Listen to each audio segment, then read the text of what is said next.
कि कितने लोग हैं जिनको मालूम था कि भगत सिंह का पूरा नाम क्या था। भगत सिंह का पूरा नाम था सरदार भगत सिंह संधू। तो मैं यहीं से शुरू करता हूं पीयूष भाई। Do we require a learning experience to go back to the roots of Ram Prasad Bismil ji, to the roots of Ashfaqulla Khan, to the roots of the various freedom fighters?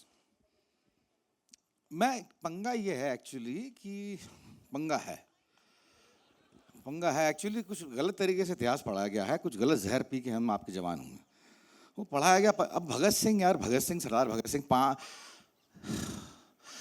साढ़े 23 साल का बंदा, 23.5 साल होने में 4 दिन बचे थे उसके, है ना। 23 साल 5 महीने और 26 दिन एग्जैक्टली ये उसकी उम्र थी। और वो जो है बंदा जो था, जब मैंने शुरू किया था तो वाकई मुझे आपके इनका नाम नहीं मालूम था कि भगत सिंह संधू, ये 94 की बात है, वे बैक।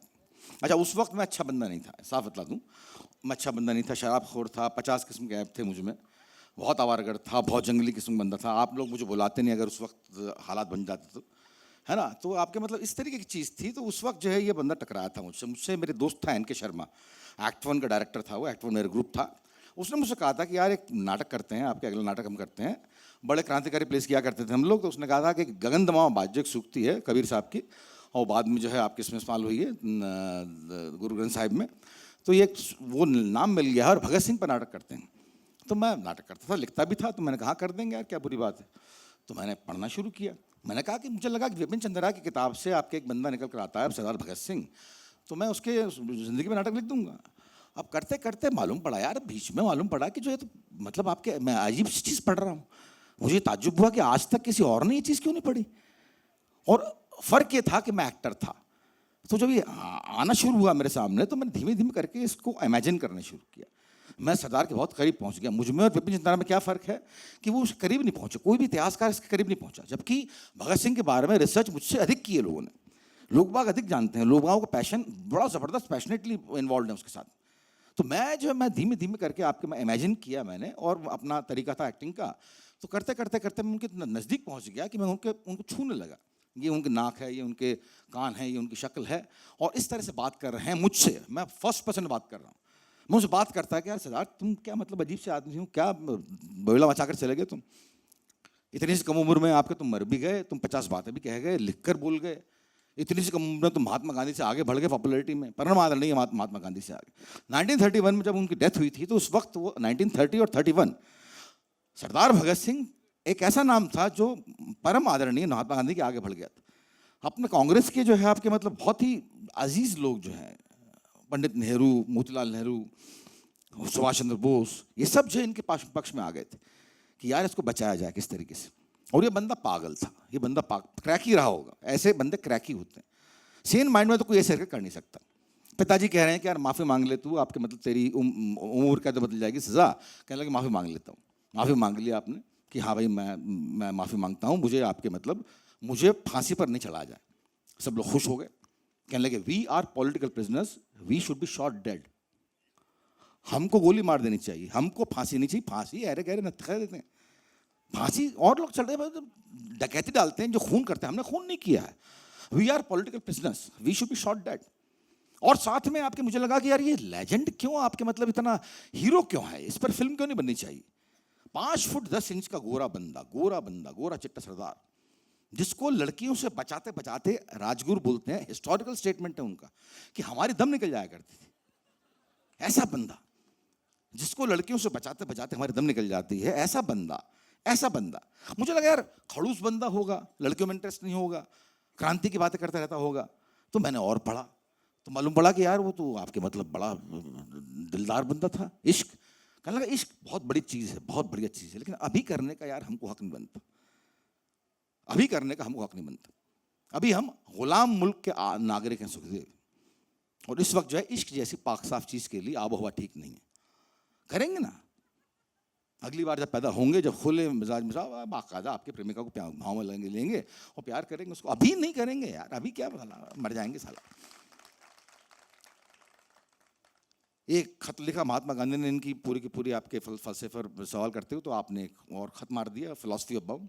बम क्यों नहीं होना चाहिए, हर नेशन के पास होना चाहिए बम, लेकिन उसका इस्तेमाल नहीं होना चाहिए। हर नेशन के पास होना चाहिए बम, मगर वो हाथी के दांत होते हैं। हम पर कोई हमला नहीं कर पाए, इसलिए सुरक्षा बहुत जरूरी है, बम होना चाहिए। तो हम लोगों को गलत इतिहास पढ़ के पढ़ाया गया है या हम पढ़ के जवान हुए। नोबडी नोस कि आपके भगत सिंह क्या थे, रेडिकल थे, फंडामेंटलिस्ट थे। भगत सिंह ने गोली मारी थी, भगत सिंह ने बम फोड़ा था, यही जानते हैं हम उनके बारे में। एनसीईआरटी की किताबों में 8th स्टैंडर्ड में हमको ही पढ़ाया गया था कि भगत सिंह ने गोली मारी थी सांडर्स को। अरे सांडर्स को गोली मार के पछता गए थे वो, उनके स्टेटमेंट वो किसी ने नहीं पढ़ा कि कुछ लोगों को मार देने से, एक आध अंग्रेज बंदे को मार देने से हमें आज़ादी नहीं मिलेगी। आज़ादी हमें किसी और, आज़ादी क्रांति विचारों से होती है।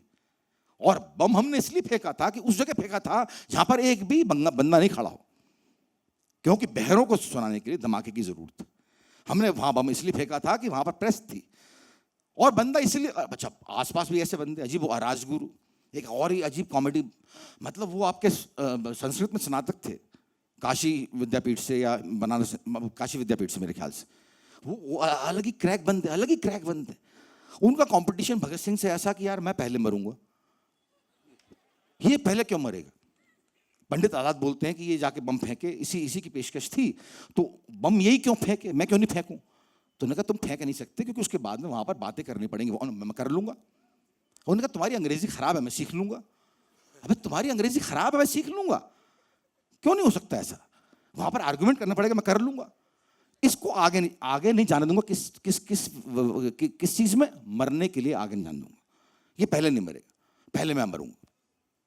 तो ये तो मिजाज था इन लोगों का। अब इनके बारे में क्या बात है। यही 23, 24, 25 साल के लड़के थे। पंडित आजाद की जब डेथ हुई थी तो 25 साल के थे। सुखदेव 24 साल का था, ये 23 साल का था, 23.5 साल का था। तो इनके बारे में बात करना बड़ा, मैं क्या कर रहा था यार 23.5 साल में, मैं साला आपके मतलब लड़कियां पटा रहा था। क्या कर रहा हूँ मैं, आप लोग क्या कर रहे होंगे 23.5 साल में। आप लोग अपने आप सवाल कीजिए, क्या कर रहे होंगे 23.5 साल में। प्रेम पत्र एक्सचेंज करने की उम्र होती है, डेटिंग करने की उम्र होती है। उस वक्त जो है लिख रहा था, लिख के गया प्रेम पर, राजनीति पर, पॉलिटिक्स पर, संबंधों पर, फलसफे पर, हर चीज पर लिख कर गया और फिर मर गया। और इसका कहना था कि बिना समय और मौका देखे बिना अपनी जान गंवाना फिजूल है। उस वक्त हंसते हंसते फांसी पर चढ़ जाने वाले बहुत थे, बहुत लोग थे। इसका कहना था कि यार ये बेवकूफी है, मर गए ऐसे ही, ये क्या तुक हुई।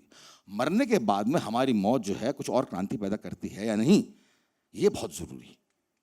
मरने के बाद में और ड्रामा ऐसा इसके बंदे की जिंदगी में खत्म नहीं होने का नाम, ड्रामा ऐसा कि इसके बंदे की जिंदगी में खत्म नहीं होने का नाम नहीं रहता। सुबह 6 बजे दी आती फांसी। लाहौर सेंट्रल जेल के आसपास पूरा लाहौर झांक रहा था। उस रात किसी ने खाना नहीं खाया था। पूरा लाहौर जो है आपके फिरोजपुर रोड थी वो, जितना मुझे याद है, और उससे पूरा लाहौर झांक रहा था। और रात को 7 बजे शाम को करीब वहां से इंकलाब जिंदाबाद की आवाज आने लगी प्रीमाइसेस के अंदर से, जेल के अंदर से। तब सबको लगा कि ये कुछ होने वाला है। इनको फांसी दी जा रही थी 11 घंटे पहले। सुबह 6 बजे फांसी का वक्त मुकर्रर होता है, 11 घंटे पहले फांसी दी गई। अरे फांसी के बाद भी ड्रामा खत्म नहीं हो रहा। डेड बॉडीज को उतारा गया, इनको छोटे छोटे टुकड़ों में काटा गया। दे वर चॉप्ड,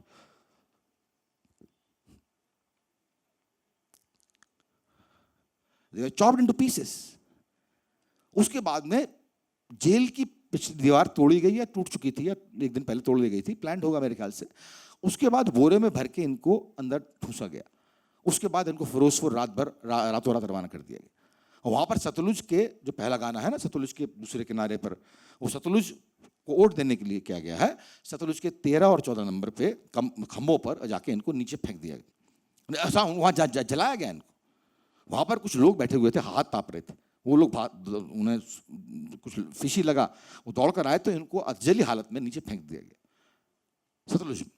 अब मुझे ये भी नहीं मालूम है, अभी तक ये प्रूफ नहीं है, ईश्वर करे गलत हो, कि इनके पूरे टुकड़े मिले भी थे या नहीं, कि इनके आधे टुकड़ों में दाह संस्कार किया गया। टुकड़े उठाए गए, गोताखोर ने अंदर गोता लगाया, टुकड़े निकाले गए, उनको पिरोया गया। उसके बाद में इनका आपके मतलब दाह संस्कार किया। और इसके नाम को दबाने की अनवरत कोशिश की बुरी तरीके से। उस वक्त खाली कांग्रेस थी तो कांग्रेस पर इल्जाम लगता है।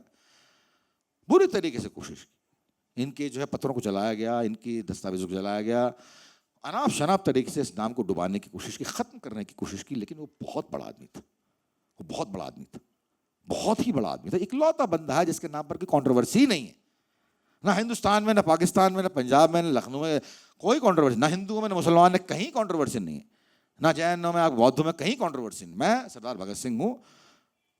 और अगर मैं जल्दी मर गया, अगर मैं जल्दी नहीं मरा, तो मेरा अभी अभी जो है मेरी कमजोरियां, इतना बड़ा बंदा था, उसको मालूम था कि मेरे अंदर कमजोरियां हैं। अगर मैं अभी नहीं मरा तो मेरी कमजोरियां लोगों के सामने आ जाएंगी। और मेरा नाम इस वक्त बहुत बड़ा बन चुका है, लोग बाग मेरी कमजोरियों से जानेंगे मुझे। मेरा अभी मरना बहुत जरूरी है, बहुत जरूरी है। तो ऐसे बंदे थे यार। सोचो जरा, हम आप गौर करें कि हम 23.5 साल की उम्र में क्या कर रहे थे। और गौर करने की जरूरत है दोस्तों। तुम नौजवान हो, मैं तुम्हारे लिए लिखता हूँ, तुम्हारे लिए काम करता हूँ। मुझे नौजवान बहुत पसंद करते हैं और मैं भी उन्हें बहुत पसंद करता हूँ। इसका मतलब ये नहीं कि बूढ़ों को पसंद नहीं करता। बुजुर्ग मेरे लिए आपके बुजुर्ग हैं, लेकिन नौजवान को लिखता हूँ मैं, उन्हीं के बीच में रहता हूँ, उन्हीं की जैसी बातें करता हूँ। हमको सोचने की जरूरत है कि यार हम क्या कर रहे हैं इस नेट के युग में। हम कहीं बहुत ज्यादा भटक तो नहीं रहे, हमारी बुनियादें ढीली तो नहीं हो रही, हम कहीं भटक तो नहीं गए, इसने हम बहुत ज्यादा तो नहीं खींच लिया। हमें जो करना है वो तो हम नहीं कर पा रहे हैं यार। बहुत सारी चीजें हैं, हम अपने आप के लिए सोच रहे हैं। उस वक्त मैं अपने आप के लिए सोचता था 1994 में, शराबी था मैं, मेरे जिंदगी बहुत खुली खुली है आपके लोगों के सामने, मैंने कुछ छुपाया नहीं। तो मैं बहुत ही जंगली बंदा था। उस वक्त सरदार भगत सिंह मिले, जिन्होंने मुझसे क्वेश्चन किया कि यार तुम क्या कर रहे हो पीयूष मिश्रा, तुम्हें सोचना चाहिए और लोगों के बारे में, और लोगों के बारे में, सोसाइटी के बारे में। कम्युनिज्म का पहला जो है आपके मतलब झटका जो मुझे वहीं से लगा था। बाद में हालांकि वो बहुत लास्ट नहीं किया, अच्छा हुआ, लेकिन लेफ्ट का जो है पहला जो भभका मुझे वहीं से लगा था कि मैं सोचूं यार और लोगों के बारे में भी सोचूं, मुझे खाली अपने बारे में सोचने का हक नहीं। वहां से मैंने सोचना शुरू किया। वहां से तमाम ये जो कहते हैं ना क्रांतिकारी गाने आए और ये आए हुए, उसमें ऐसा नहीं है कि भगत सिंह साहब का ही पूरा योगदान है, लेकिन उनका भी बहुत बड़ा योगदान है। वहां से मैंने ये सब लिखना शुरू किया। ये तमाम हुस्ना फुसना तब जो है आपके मौसम वहीं से आए। तो वो एक मेरा बड़ा पुराना शेर है कि वो काम भला के काम हुआ जो चंद्रशेख आज़ाद ना हो। वो काम भला के काम हुआ जो चंद्रशेख आज़ाद ना हो, और वो इश्क भला का इश्क हुआ जो भगत सिंह की याद ना हो। क्या बात, क्या बात, क्या बात साहब। शेर व शायरी पे बात बड़ी है तो एक बड़ा पुराना शेर है, पीयूष भाई की इजाज़त हो तो अर्ज़ करता हूँ। भोपाल के एक शायर ने लिखा है, और ऐसे महान युगों और ऐसे महान इंसानों के लिए लिखा है, आपकी इजाज़त हो तो अर्ज़ करूँ सर कि इल्मो अदब के सारे ख़जाने गुज़र गए, इल्मो अदब के सारे ख़जाने गुज़र गए, क्या खूब थे वो लोग पुराने गुज़र गए। बचे हैं फ़कत ज़मीं में आदमी की भीड़, मरे हुए इंसान को तो ज़माने गुज़र गए। वाह वाह, बहुत बढ़िया, बहुत बढ़िया, बहुत बढ़िया। ये उन महान लोगों के लिए जो पीयूष भाई ने बताया। पीयूष भाई, ये जो दोस्ती का सिलसिला था जो 94 में, जैसे आप बता रहे थे कि आप बिगड़ गए थे, शराब का सेवन ज़्यादा हो गया था, घुसेड़े थे, तो what was the first sequence, जो पहला मौका था जब भगत सिंह से दोस्ती हुई? नहीं, मैं ऐसे ही मैं इमेजिन कर रहा था हुस्ना, आपने गाना सुना होगा ना, हुस्ना मेरे गाना है। हुस्ना भी ऐसा ही है। हुस्ना के बारे में पूछते लोग बात कि हुस्ना कौन लड़की थी भाई, कहाँ से आई थी, आपने देखा होगा, बड़ा इंस्पायर किया आपको। अरे मैं बोलता हूँ हुस्ना कोई नहीं थी यार, हुस्ना खाली मेरे इमेजिनेशन था। मुझ में और लोगों में फ़र्क ये है कि लोग बात इमेजिन नहीं करते, मैं अपने कैरेक्टर्स को इमेजिन करता हूँ और उनको छू लेता हूँ। मैं ऐसे सरदार भगत सिंह के पढ़ते पढ़ते मैं उनको छू लेने लगा, मैं बात करने लगा उनसे कि यार आप जब हो गए यहाँ पर 1921 में तो रैगिंग कैसे होती होगी लाहौर नेशनल कॉलेज में। तो मेरे दिमाग में सीन आया कि सुखदेव इनकी रैगिंग ले रहा है, जो मैंने इस्तेमाल भी किया आपके लेजेंड भगत सिंह में जब मैं लिख रहा था इस फिल्म को। सुखदेव उस वक्त रैगिंग कैसी होती है सरदार, तो सुखदेव पूछता होगा इनसे कि हाँ बता मंगल पांडे के बाप का नाम बतला, ये रैगिंग ऐसी होती होगी। पंडित महामना मदन मोहन मालवीय जी का पूरा नाम बतला, ऐसी रैगिंग होती होगी। और कैसी होती होगी, गाली गलौज खूब करते होंगे यार, आपस में यार लोग थे, और सरदार का बच्चा था। दारू और गाली पर तो सरदार का पहला हक बनता है। अच्छा, दारू पी नहीं कभी इन्होंने, इतिहास बतलाता नहीं है। राजगुरु कई बार सेवन करके चले आएगा, उनका सीन भी मैं इस्तेमाल किया उसमें। वो जो लड़के कैलेंडर लाए थे ना, वो दारू पी के लाए थे। तो दारू तो कभी इतिहास गवारा नहीं करता है। गाली की होगी, गाली की होगी यार, और क्यों नहीं करें यार, क्यों नहीं करें गाली। एक पहले सीरियल बना था राज से स्वराज तक, वो आपके रेवोल्यूशनरी की जिंदगी बना था। तो सुभाष चंद्र बोस पर एक एपिसोड बना था, वो एपिसोड एक एपिसोड आया और उसके बाद में बैन हो गया। क्यों? कि सुभाष चंद्र बोस को एक पीले रंग का पदार्थ पीते हुए पाया गया, जिसको इल्जाम दिया गया ये विस्की है। अबे विस्की है तो है यार, क्या बुरी बात है? क्या क्रांतिकारियों को विस्की पीना परमिशन नहीं? कमांडर अच्छे हो गए या फिडेल कास्ट्रो हो गए, मेजिनी गर्लफ्रेंड थी उनकी, तो पीते होंगे, साथ सोते होंगे। लड़के अपनी गर्लफ्रेंड के साथ नहीं सोएगा तो साला किसके साथ सोएगा यार? क्या चाह रहे हो तुम? जान लोगे बंदों की? जान देने को तैयार है तुम्हारे लिए ऑलरेडी वो, और क्या करोगे उनके साथ में? सब कुछ छीन लोगे उनसे।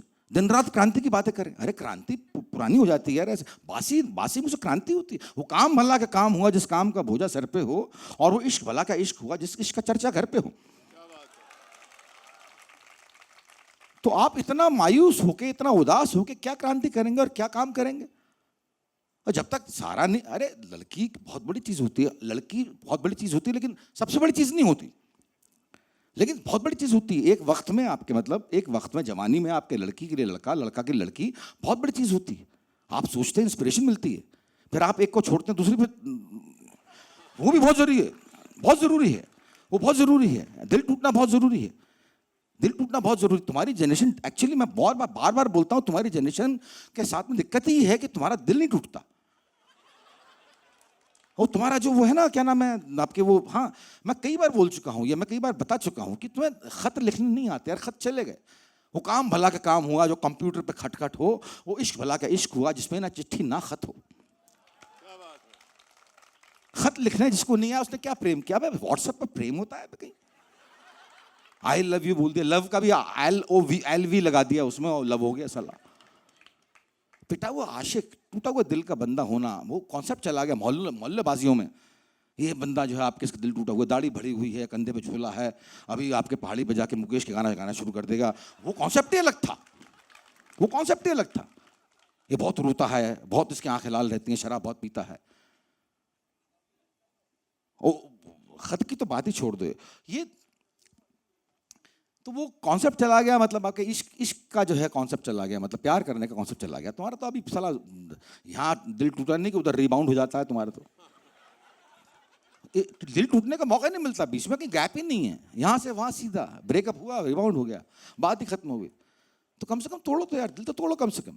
तो ये जो है आपके मतलब इस चीज़ का जाना जो है हिंदुस्तान में। आपके खत यार कितनी बड़ी चीज़ थे, आप इतनी मेहनत लगती थी खत लिखने में आपके, मतलब एक 10-10 पैसे की सराया करती थी वो किताबें, गानों की किताबें, उसमें से एक एक लाइन चुना करते थे बड़ी मेहनत के साथ में। आपके पूरे दिन में खत तैयार होता था, पूरे दिन में खत तैयार होता था। फिर एक बच्चे की जरूरत पड़ती थी जो आपके 25 पैसे लेके उसको यहाँ वहाँ तक पहुँचा सके, और थोड़ी देर बाद उसको अपनी कीमत महसूस होती थी तो वो आपकी कीमत बढ़ा दिया करता था कि आज 25 पैसे नहीं 2 रुपये लूंगा मैं। ये भी था। और बड़ी मुश्किल से यहाँ से लेकर वहाँ तक खत पहुँचाया जाना, ये इस बात का ख्याल रखना कि बीच में भाई के हाथ में न पड़ जाए या पिताजी के हाथ में न पड़ जाए। उनका खत आना, पतंग उड़ाना, उसमें से आपके खत लिख के अंदर डाल देना, वो कपड़े सुखाने आई उसने आपके, कितनी रिस्क था यार उसमें, कितनी रिस्क था उसमें। उसी रिस्क में मजा था, खून से खत लिखना, कसाई के पास बैठ जाना कि मांस तू रख ले, खून हमें दे दे। बड़ी सारी चीजें करते थे यार, बड़ी सारी चीजें करते थे। अब प्रेमिका के पास में इतना टाइम तो है नहीं कि वो आपके DNA टेस्ट करवाए कि आपके खून भेड़ का है या आदमी का है, लेकिन इसमें मजा आया करता था, मजा आया करता था। बहुत मेहनत लगती थी, एक प्यार करने में बहुत मेहनत लगती थी, एक लड़की से संबंध करने में बहुत मेहनत लगती थी। और 2 महीने बाद उसकी शादी हो जाया करती थी, हम दूसरी पे जुड़ जाया करते थे कि हाँ भाई आपके और भी तो हैं लड़कियां, लेकिन उसमें मजा था, उसमें मजा था। ये लोग ऐसे ही रहे होंगे यार, इनमें से कोई भी जो है आपके बासी दिल का नहीं रहा होगा, इन लोगों ने बहुत प्यार किया होगा। और बंदा तो मतलब प्यार से ऊपर था कि प्यार जरूर था, लड़की जरूर थे आदमी की, लेकिन आज नहीं है, इस हिंदुस्तान में नहीं। आज के पराधीन भारत में लड़की जरूरत नहीं हो सकती, और लड़की बहुत इंपॉर्टेंट है। मैगजीनी का जिक्र किया मैंने उसमें, आपके टेलीविजन क्रांति में। मैगजीनी क्रांतिकारी था बहुत बड़ा, उसके सारे साथी मर चुके थे, पस्त हो चुका था वो। उसकी प्रेमिका के एक खत ने उसे इतना मजबूत कर दिया कि उसने बाद में क्रांति को दिशा निर्देश देना शुरू कर दिए। तो लड़की में तो वो ताकत होती है। तो ये लोग बहुत बड़े बंदे थे यार, और इनसे हमने बहुत कुछ सीखा, बहुत कुछ सीखा। और ठीक है, उम्र हो गई थी उस वक्त, मैं करीब 30 का हो चुका था मेरे ख्याल से, जब उस 30 के आसपास ही होऊंगा मैं, तब से मेरी ज़िंदगी नई नई ज़िंदगी शुरू हुई। इसके पहले मैंने कभी सोचा नहीं किसी और के बारे में। फुर्सत किसे है, आप किसके बारे में सोचें, अपने बारे में सोचा करते थे। तो जो है उसके बाद सोचना शुरू किया, उसके बाद में आपके सामने काम है, ये हमने किया। इंकलाब जिंदाबाद। कभी आपका दिल टूटा पीयूष भाई? अरे खूब खूब खूब टूटा, खूब टूटा। वो तो किताब नहीं मेरे पास में, वरना आपको पढ़ के सुनाता मैं। कोशिश किया, कुछ काम किया है। अगर किसके पास में है, कोशिश किया, कुछ काम किया, ला ला इधर आ। तो खूब टूटा और दिल को टूटने दिया मैंने। ऐसी तभी बात नहीं तभी इतनी खूबसूरत कलाम लिखते हो, इतने खूबसूरत प्ले करते हो, क्या ये प्रोत्साहित करता है उस चीज़ को? अरे हाँ, बाकायदा बाकायदा, very good, thank you very much. ये था उसमें आपके ये एक बार दिल टूटा और बड़ा कड़कड़ा के टूटा। मतलब उसमें एक बार बड़ा गुस्सा आया था मेरे को अपनी प्रेमिकाओं पे। सबकी कमर पतली थी, सबकी कमर पतली थी यूनिवर्सली। और उनमें से हर बंदे को इस बात का एहसास नहीं था कि कभी कमर चौड़ी भी हो जाएगी। हर बंदे को इस बात का गरूर था कि मेरी कमर जो है हमेशा ऐसी रहेगी। तो मैं ऐसा कचाया हुआ था, शराब अलग पिया हुआ था मैं। तो मैंने पी के तो नहीं लिखी थी खैर, लेकिन अल्कोहलिज्म का दौर था, अल्कोहल माइंड था। तो मैंने लिखी थी, मैंने बड़ा गंदा शाप दिया था उन सबको, बड़ा गंदा शाप दिया था कि साले तुम मरोगी। मैंने कहा था उनसे कि जितना बचपन सच उतना ही प्रेम निवेदन भी सच। सुन लो, जितना बचपन सच उतना ही प्रेम निवेदन भी सच है, और प्रेम निवेदन सच है तभी ये चंचल यौवन भी सच है। याद रखो, जवानी चली जाएगी। जितना बचपन सच उतना ही प्रेम निवेदन भी सच है, और प्रेम निवेदन सच है तभी ये चंचल यौवन भी सच है। पर यौवन जो अगर सच है तो फिर प्रौढ़ वर्ष भी सच होंगे। पर यौवन जो अगर सच है तो फिर प्रौढ़ वर्ष भी सच होंगे, और प्रौढ़ वर्ष जब सच होंगे तो सच होगा उनके संग में कुछ गिरे दांत और पोपल मुंह और कंपती देह की थरर थर। तुम गड़गड़ बुढ़िया बन जाओगी, तुम गड़गड़ बुढ़िया बन जाओगी, सीना ढल ढल ढल जाएगा। तुम गड़गड़ बुढ़िया बन जाओगी, सीमा ढल ढल जाएगा। ये तने उरोजों की चोटी जब हाँफ रही होगी थक के, और शाम रंगे चमकीला जब बीता कलकल बन जाएगा। और छीण कटी पतली कमर, छीण कटी संभव है इतनी छीण नहीं रह पा सकी, छीण कटी संभव है इतनी छीण नहीं रह पा सकी, और कसे नितंबों की थिरकन की ताल खत्म हो जा सकी। और सूंड से चिकनी जंगा में जब पड़ी दरारें होंगी, हाँ, सूंड से चिकनी जंगा में जब पड़ी दरारें होंगी, हाँ, और स्याह केस में चांदी की अनगिनत कतारें होंगी। और पी सारे तब तक दूरी पर छिटक चुके होंगे तुमसे। पी मतलब प्रियतम, ले दे के पति मिल जाएगा साला एक, हु केयर्स। पति आपके can not be replacement of प्रियतम। पी सारे तब तक दूरी पर छिटक चुके होंगे तुमसे, जो होंगे वो कर्तव्य बंधे मृत्यु की आस में गुमसुम से। और तुम कहीं किसी मुंडेर पे बैठी घुप अंधेरा ताकोगी, और तुम कहीं किसी मुंडेर पे बैठी घुप अंधेरा ताकोगी, जिसमें गुम होंगे कितने पल जो बीत गए सालों पहले। कुछ याद रहे, कुछ भूल गए, नाती पोतों की पैपै में कुछ निपट गए, कुछ झूल गए। तुम कहीं किसी मुंडेर पे बैठ घुप अंधेरा ताकोगी, जिसमें गुम होंगे कितने पल, को याद रहे, कुछ भूल गए, नाती पोतों की पैपै में कुछ निपट गए, कुछ झूल गए। फिर तुम गुमसुम से सीढ़ी पर धीमे धीमे से उतरोगी, फिर तुम गुमसुम से सीढ़ी पर धीमे धीमे से उतरोगी, एक जंग लगा संदूक खींचकर कुछ कुछ कुछ कुछ ढूंढोगी, और हाथ पड़ेंगे ये पन्ने जो सालों पहले लिखे गए, और हाथ पड़ेंगे ये पन्ने जो सालों पहले लिखे गए। कुछ धुंधले अक्षर, शब्द अधूरे सुने गए, कुछ पढ़े गए। कुछ धुंधली यादें, धुंधले मौसम, धुंधली बातें तैरेंगी, और मुस्कानों में भीग भीग पलकों पे सांसें तैरेंगी। और तभी कहीं एक तुतलाती आवाज लगेगी, दादी माँ। और तभी कहीं एक तुतलाती आवाज लगेगी, दादी माँ। तुम गाल पे ढुल के आंसू को धीमे से पोंछ के उठ लोगी, जो बीत गया वो क्यों बीता ये कसक साथ में लेके तुम उस नन्हे बचपन को गोदी में चिपका चिपका घूमोगी। क्या बात, क्या बात, ब्यूटीफुल। और तभी कहीं एक तुतलाती आवाज लगेगी, दादी माँ। तुम गाल पे ढुल के आंसू को धीमे से पोंछ के उठ लोगी, जो बीत गया वो क्यों बीता ये कसक साथ में लेके तुम उस धुंधले बचपन को गोदी में चिपका चिपका घूमोगी।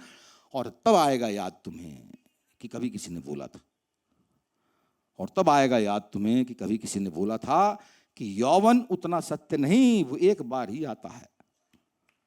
और तब आएगा याद तुम्हें कि कभी किसी ने बोला था कि यौवन उतना सत्य नहीं, वो एक बार ही आता है। एक बचपन ही है जो सृष्टि के आदि अंत तक जाता। क्या बात, बहुत अच्छी बात, बहुत बढ़िया। यौवन तो सारा बीत चला, पर बचपन होगा कहीं बचा। यौवन तो सारा बीत चला, पर बचपन होगा कहीं बचा। अगर ढूंढोगी मिल जाएगा, मेरे पन्नों से मुड़ा तुड़ा। उसको अगर जिंदा रख पाएं, उसको अगर जिंदा रख पाएं इस बड़े काल के अंतर में, तो प्रेम निवेदन सारे जिंदा हो जाएंगे पल भर। क्योंकि जितना बचपन सच, उतना ही प्रेम निवेदन भी सच। और प्रेम निवेदन सच है, तब ये चंचल यौवन भी सच है। पर जो यौवन जो अगर सच है, तो फिर प्रौढ़ वर्ष भी सच होंगे। और प्रौढ़ वर्ष जब सच होगा, तो सच होगा उनके संग में कुछ गिरे दांत और पोपल मुंह और कंपनी देह की तरह। बहुत बढ़िया सर, बहुत बढ़िया, बहुत बढ़िया सर। इतना खूबसूरत प्ले आपने लिखा पीयूष वर्ष 1994 में, फिर why such a big gap, 25 साल के गैप के बाद आप फिर उसको लाए? हाँ, वो सबको मालूम है। मैं दिल्ली में थिएटर कर रहा था। 1983 में मैं एनएसडी गया था और 2003 तक मैं जो है वहाँ पर थिएटर करता रहा। थिएटर क्या करता रहा? आवारागर्दी करता था। हाँ, मतलब आपके आवारागर्दी थी यार। दिन रात थिएटर कर रहे हैं आप। सुबह 6 बजे से आपकी रिहर्सल शुरू हो रही है, शाम को 9 बजे ख़त्म हो रही है। उसके बाद शराबखोरी आपके मतलब और कुछ। परिवार को ताक पर रख दिया था। मतलब हम तो क्रांतिकारी हैं, हम तो आपके थिएटर के लिए हमने सब कुछ फेंक दिया, सब कुछ तज दिया है। क्या क्या तज दिया यार? परिवार को देखो ना। जितने भी बंदे कर रहे हैं ऐसे थिएटर, उनको मैं आगाह करूंगा कि बेटा ऐसी गलती मत करना कभी। परिवार है, पत्नी है, बच्चा है, माँ है, बहुत बड़ी चीज़ होते हैं लोग, बहुत बड़ी चीज़ होते हैं लोग। और मेरी पत्नी काम करती थी अपना, उन्होंने कहा, वो कहती थी कि यार तुम कम से कम जो है थिएटर ही कर लिया करो। मैं कमा रही हूँ तो कम से कम रात तो अच्छी गुजरती है। प्यार करते हैं हम दो, तुम इतने चिड़चिड़े हो जाते हो आगे, जो कुछ भी काम नहीं करते तो इतने चिड़चिड़े हो जाते हो कि रात भी परेशान। तो ये करते करते आपके मतलब 20 साल गुजर गए यार। पैसे कमाए नहीं कभी जिंदगी में साले, पैसे कमाए नहीं कभी जिंदगी में। पैसे कमाने के लिए गया था मैं, तो मजदूर की हैसियत से गया था बॉम्बे, मजदूर की हैसियत से। मुझे ये नहीं मालूम था कि पीछे इतना अनजाने में इतना काम कराया हूँ कि वहाँ पर जो है आपके मतलब इतना जल्दी काम मिल जाएगा। मेरे ख्याल से हिंदुस्तान का पहला एक्टर हूँ मैं जिसे 46 की उम्र में ब्रेक मिला। गुलाल 46 साल की उम्र में ब्रेक मिला था गुलाल में। और जब तक मैं स्टार तो खैर क्या बना, स्टार वो होता है जिस पर प्रोड्यूसर पैसा लगाता है। मुझ पर कोई पैसा नहीं लगाता है ना। तो आपके नाम जाना मन नाम तब बना मैं जब सारे अयाशी करने के आपके मामले खत्म हो चुके थे। स्टार बन के जो मैं कर सकता था वो मैंने नहीं किया, मैं कर नहीं पाया। स्टार बन के क्या करता मैं? स्टार बन गया, ठीक है, बढ़िया बात है, बन जाओ स्टार। तो तब तक जो है सारी की सारी चीज़ें खत्म हो चुकी थी। इसके बाद खाली अध्यात्म था। एक चीज़ जिंदगी में आई 2010 में जो है विपश्यना का साथ मिला। उससे जो है आपके आमूलचूल परिवर्तन हो गए। मैं क्या यार पीयूष मिश्रा, क्या चक्कर में पड़े हुए हो, बेकार बात नहीं है सब। खूब हो गई लड़कियाँ, खूब हो गई शराब, ये हो गया वो, कुछ और भी चीज़ें दुनिया। तब जो है मैं कहीं जाकर इस तरफ मुड़ा, तो तब जो है आपके लंबा चौड़ा गैप था। इसके बाद फिर मैं पैसा कमा रहा था, खूब कमा रहा था। ठीक है, संपन्न हूँ आज मैं, आपके मतलब गरीब नहीं हूँ। गरीब था मैं कभी, गरीब नहीं हूँ। लेकिन साला रात को सो नहीं पाता था। मतलब पैसा कमा रहा हूँ, एक्टिंग कर रहा हूँ, सिनेमा कर रहा हूँ, ये कर रहा हूँ, वो कर रहा हूँ, रात को सो नहीं पाता था। क्या पंगा है यार, चैन क्यों नहीं पड़ रहा? ये बिल्कुल वही है, मतलब जब शराब पिया करता था तब जो चैन नहीं पड़ता था, अब नहीं पीता तब भी चैन नहीं पड़ रहा। क्या दिक्कत क्या है? तो मेरे तंबू के साथी थे, आज तंबू मेरा ग्रुप है, उन लोगों ने मुझे बतलाया कि यार पंगा है, आप जो काम करना चाह रहे हो वो नहीं कर रहे यार, आप थिएटर करो ना, वो आपका काम है, रूट्स। तब मैंने कहीं जाकर आपके रूट्स पर गया मैंने कहा चलो यार ये शुरू करते हैं। पहला प्ले मैंने खुद लिखा था आपके मतलब, तो कोई गुंजाइश ही नहीं थी कुछ और चीज़ करने की। पहला प्ले ये किया मैंने, और पिछले 6 महीने से मैं इतना सुखी हूँ, इतना सुखी हूँ, इतना सुखी हूँ, कुछ कहने के। घर में एक छोटी नई बच्ची आई है, छोटी कुतिया है एक छोटी, उसका नाम है विनी। इतना हमारे घर में लड़की नहीं है कोई भी, वो उससे इतना अटैच हो गया हूँ मैं, कुछ कहने के। हम मियाँ बीवी दोनों बच्चे बहुत अटैच हैं उससे। सब कुछ अच्छा हो रहा है, सब कुछ अच्छा हो रहा है। बैंड बजा रहा हूँ अपना, बल्ली मारा में नए सिन्ने गाने ऐड हो रहे हैं। मुल्क की स्थितियाँ आप लोग वाकिफ़ ही हैं, कुछ जल रहा है, बुझ रहा है, जो भी हो रहा है वो तो हमारे मुल्क की खासियत है। आपके जब से आज़ाद हुआ है तब से साला जलता ही बुझता रहा है हमेशा। कभी कभी आपके अजीब सी दिक्कत है इस मुल्क के साथ में, आपके कभी इसको स्टेबिलिटी नहीं मिली। वो अच्छा है बुरा है वो बात नहीं कर रहा मैं, सच है गलत है उस बात नहीं कर रहा मैं, लेकिन हाँ हमेशा अनरेस्ट रहा है यहाँ पर, तो उसमें आवाज़ उठाने का मौका भी मिलता है। आवाज़ उठाते वक्त भी ये देखना कि आपके मतलब हम ये नहीं बोल दें कि ये गलत है, ये बोलने के तरीके होते हैं। रेप दिखाने के लिए रेप करना जरूरी नहीं है। अगर आप सिनेमा में दिखा रहे हैं आप रेप कर दिखाओ बैंडिट क्वीन की तरीके से कि रेप से घृणा हो जाए आदमी को, तकलीफ पैदा हो बंदे में। ये एक मैं अच्छा हो गया।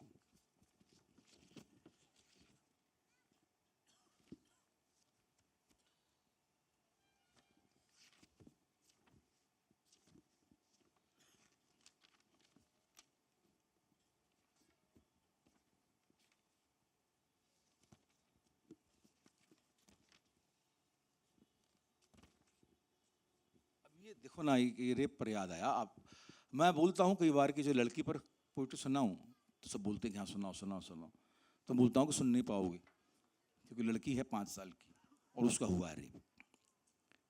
लड़की है 5 साल की और उसका हुआ है रेप। वो बोलती है कि क्यों आते हो अंकल मुझको डर लगता है, क्यों आते हो अंकल मुझको डर लगता है, डर लगता है अंकल मुझको डर लगता है। जब शाम ये गहरी आती है मैं चौंक चौंक सी जाती हूँ, जब शाम ये गहरी आती है मैं चौंक चौंक सी जाती हूँ, फिर सहम सिकुड़ के सेहर सेहर के टांगों को यूं आपस में ही जोड़ जाड़ के जकड़ जकड़ के बैठी सी रह जाती हूँ। क्यों आते हो अंकल मुझको डर लगता है, डर लगता है अंकल मुझको डर लगता है।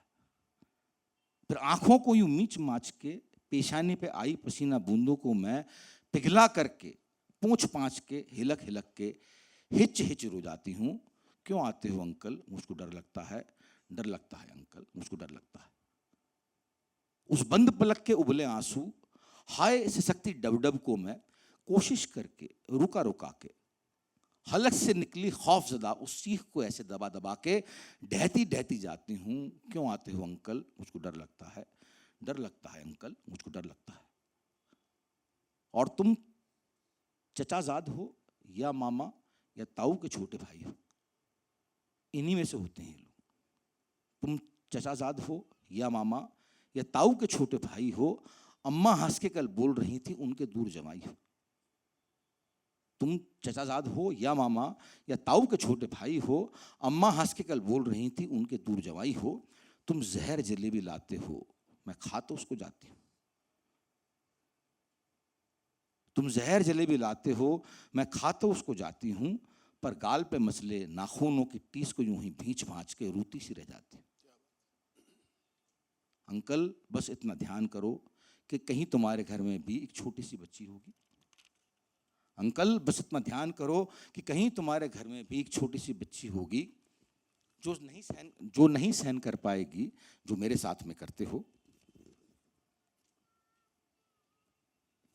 अंकल बस इतना ध्यान करो कि कहीं तुम्हारे घर में भी एक छोटी सी बच्ची होगी जो नहीं सहन कर पाएगी जो मेरे साथ में करते हो। अंकल बस इतना ध्यान करो मैं उतनी ही छोटी सी हूँ जिस पे मर्दाना छाप लगा के मर्द नाम दम भरते हो। क्यों आते हो अंकल मुझको डर लगता है। ये है सर। बहुत खूबसूरत साहब, वाकई में बहुत खूबसूरत है। It's a burning problem today, बहुत ही खूबसूरत लिखा आपने। Coming to your music band Piyush, that is Ballimaran, वो भी एक इत्तेफाक था, बताइए हम लोग को। जयपुर के कोई फिल्म फेस्टिवल में आपको गाते हुए लड़का देखा, फिर इसका नाम पहले आप इनकलाब रख रहे थे, फिर आपने बली मारन रखा जो मिर्ज़ा गालिब की सड़क का नाम था दिल्ली में, उसके बारे में कुछ बताइए। उसका कुछ नहीं, आपके मैं एक मेरा दोस्त निशांत आज जो गिटार बजाया कल मेरे प्ले में ना, जो गिटारिस्ट था, उसने जो एक्चुअली ये बोला था मुझसे कि आप इतना गाते रहते हो, आपके इसको आप बैंड क्यों नहीं बनाते। तो मैंने कहा चलो बैंड बनाते हैं। तो इत्तेफाक से जिफलिफ में ही पहला परफॉर्मेंस था गुड़गांव में, जब पहली बार हुआ था ये जिफलिफ में। तो उस वक्त आपके 3 लोग थे बैंड में, बहुत ही छोटा ग्रुप था। कराएंगे उसके बाद भूल जाएंगे उसको, फिर करते करते आपके मतलब लोग जुटते गए, फिर वो बड़ा बैंड बन गया। फिर उसमें गाने आ गए, रेडिकल गाने थे, बहुत तीखे गाने थे, तेज तर्रार गाने थे। उन गानों को सुनना ही पसंद कर दिया लोगों ने। मुझे लगा पहले नकार देंगे, बिल्कुल ठीक वैसे जब गुलाल लिखी थी मैंने, गुलाल के गाने लिखे थे, तो मुझे सबसे पहले ये लगा था कि ये सबसे पहले इस नई जनरेशन के सर के ऊपर से गुजरेगी। इन लोगों ने मुझे इतना वो कर दिया, मतलब उन्होंने कहा तुम बेवकूफ़ हो पीयूष मिश्रा, हम जितना समाज को समझते हैं उतना तुम नहीं समझते। इन लोगों ने इतना नीचे दिखा दिया मुझे। सबसे अधिक गुलाल के गाने आज बजते कैंपस में, आरंभ प्रचंड सबसे अधिक बजता कैंपस में। बिल्कुल बिल्कुल साहब। तो मुझे शर्मिंदा कर दिया इन लोगों ने कि यार आप क्या समझते हो कि आप ही समझदार हो, आप ही की जनरेशन समझदार है। इस जनरेशन में क्या, अरे बड़े जबरदस्त है इनका। वही है कि या तो आप हमको गुलाल दो, या तो आप हमको गुलाल दो, वरना हम जाके पॉर्न फिल्म देखेंगे। साफ सी बात है, आपकी जिम्मेदारी है। या हमको गुलाल दो वरना हम आपकी गंदी फिल्म देखेंगे। हम इतनी भड़की, मतलब ये अनगाइडेड मिसाइल्स हैं यार। इनको राह पकड़ दिखा दोगे आप, उंगली पकड़ के राह दिखा दोगे, देख लेंगे। और वरना फिर जो है आपके, हमारी जिम्मेदारी नहीं, क्योंकि हर चीज नेट पर सामने खुली हुई है। मेरे टाइम में आपके मतलब 25 साल में पहला चुम्बन अंतिम ध्येय था जिंदगी का। 25 साल में पहला चुम्बन एक लोअर मिडिल क्लास के बंदे का जो अंतिम ध्येय था जिंदगी में। ये सफल हो जाए तो मतलब जिंदगी संपन्न हो जाएगी। आज की तारीख में 15 साल में आपके वो संपन्न वम्पन्न सा हो चुका होता है।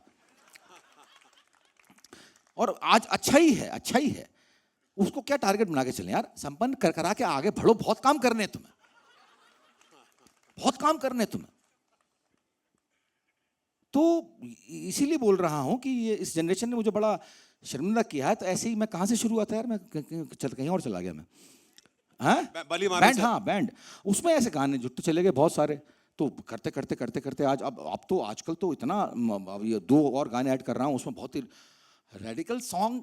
अभी गोवा में मालूम है एक ग्रुप के 2-3 बंदों को डिटेन कर लिया गया आज ही मेरे ख्याल से आज ही कांड हुआ है वहाँ पर। कि वो ओम उन्होंने आपके मतलब ओम कुछ गलत तरीके से इस्तेमाल कर दिया था। कि ओम का उन्होंने आपके ऐसे इस्तेमाल किया कि किसी जाति विशेष के बंदों को चोट पहुंच गई। मैं उनका दोष मानता हूं एक्चुअली। या तो अपने स्किल्स पर इतना काबू रखो यार कि आप डायरेक्ट होते हुए भी इनडायरेक्ट रहो। ये खासियत है आपकी, ये खासियत है आपकी, होनी चाहिए। डायरेक्ट होते हुए भी इनडायरेक्ट रहो। वो था। अब ये है गाना, मैं वार कर रहा हूं इसके बावजूद। फिर वो आए भीड़ बनकर, हाथ में थे उनके खंजर, बोले फेंको ये किताबें और संभालो ये सलाखें, ये जो गहरा सा कुआं है, हाँ अंधा तो नहीं है, इस कुएं में है खजाना, कल की दुनिया तो यही है, कूद जाओ लेके खंजर, काट डालो जो अंदर, तुम ही कल के हो शिवाजी, तुम ही कल के हो सिकंदर। हमने वही किया जो उन्होंने कहा, क्योंकि उनकी तो ख्वाहिश ही थी। हम नहीं जानते ये भी क्यों ये किया, क्योंकि उनकी फरमाइश ही थी। अब हमारे लगा जायका खून का, अब बताओ करे तो करे क्या। नहीं है कोई जो हमें कुछ बताए, बताओ करे तो करे क्या। इसमें है बात जो कम्युनिकेट करना चाहता हूं, कम्युनिकेट हो रही है बात। इसके बावजूद मैं ओम का इस्तेमाल नहीं कर रहा, या मैं किसी डायरेक्ट चीज का इस्तेमाल नहीं कर रहा। वही स्किल है यार। रेप दिखाने के लिए रेप को बताना जरूरी नहीं है। वहां पर अनुराग कश्यप मेरा छोटा भाई है, लेकिन उससे मेरा डिसएग्रीमेंट ही यहां पर होता है कि तो हर चीज दिखा देता है यार। हर चीज दिखाने की जरूरत नहीं। फिर आपकी स्किल्स कहां रही, आर्ट कहां रहा।